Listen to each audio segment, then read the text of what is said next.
பெண்களை இழிவாக பேசிய விவகாரத்தில் முதலமைச்சர் ஸ்டாலின் பகிரங்க மன்னிப்பு கேட்டு பொன்முடியை அமைச்சர் பதவியிலிருந்து நீக்க வேண்டும் என பாஜக மாநில பொதுச் செயலாளர் ஏபி முருகானந்தம் வலியுறுத்தியுள்ளார்.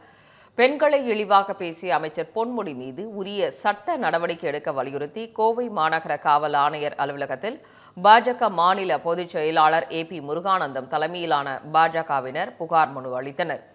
தொடர்ந்து செய்தியாளர்களை சந்தித்த அவர், அமைச்சர் பொன்முடியின் பேச்சு இந்துக்களின் மனதை வெகுவாக புண்படுத்தியுள்ளதாக தெரிவித்தார்.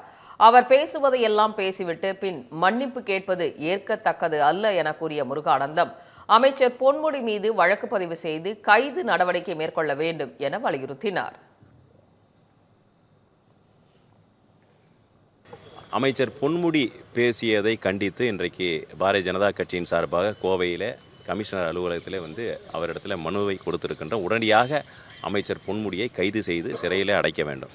இவர்களுக்கு ஆட்சி செய்வதற்கு எந்த வக்கும் கிடையாது. அதனால் மற்ற நபர்கள் மாதிரி கூட்டணியில் இருக்கக்கூடிய நபர்கள் மாதிரி வெக்கமான சூடு சொரணை இல்லாத மாதிரியெல்லாம் நாங்கள் கடந்து போக முடியாது. அவர்களுக்கு தான் திராணி கிடையாது அப்படின்னா நாங்கள் அப்படி கடந்து போக முடியாது. பொன்முடி அவர்களை சும்மா ஏதோ அவங்க கட்சியினுடைய நிர்வாக பதவியிலேருந்து தூக்கி விட்டார்கள். அதுனா ஐநா சபையினுடைய பதவியா? அது இல்லைன்னா ஒட்டுமொத்த உலக நாடுகளே கொந்தளிக்க அப்படின்னு ஒரு பதவியும் கிடையாது. அமைச்சர் பதவியிலேருந்து நிற்க வேண்டும். முதலமைச்சர் அவர்கள் தார்மீக பொறுப்பேற்று என்னுடைய அமைச்சர் பேசினது தவறு, மிக மோசமான கருத்தை சொல்லியிருக்கின்றார், உடனடியாக பதவி நீக்கம் செய்கின்றேன், அத்தனை பேர்த்துக்கும் நான் மன்னிப்பு கோருகின்றேன் அப்படின்னு குறைந்தபட்சம் அதையினால் செய்திருக்கின்றேன். ஆனால் இவங்கள ரசிக்கிறாங்கன்னு அர்த்தம்.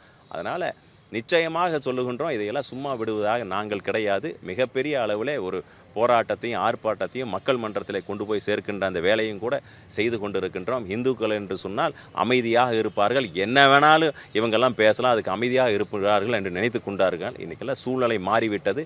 நிச்சயமாக இதற்கான எதிர்வினையை நிச்சயமாக ஆற்றக்கூடிய சூழ்நிலை அவர்கள் பார்ப்பார்கள். வணக்கம்.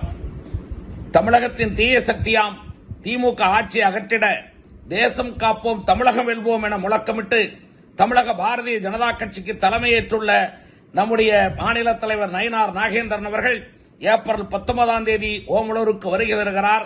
நம்முடைய பெருங்கோட்ட நிர்வாகிகளை சந்திக்கிறார். ஆழ்த்திட வாருங்கள், எழுச்சியோடு முழக்கமிட்டு வாருங்கள் என்று உங்களை அழைப்பது பெருங்கோட்ட பொறுப்பாளர் KP ராமலிங்கம். நன்றி, வணக்கம்.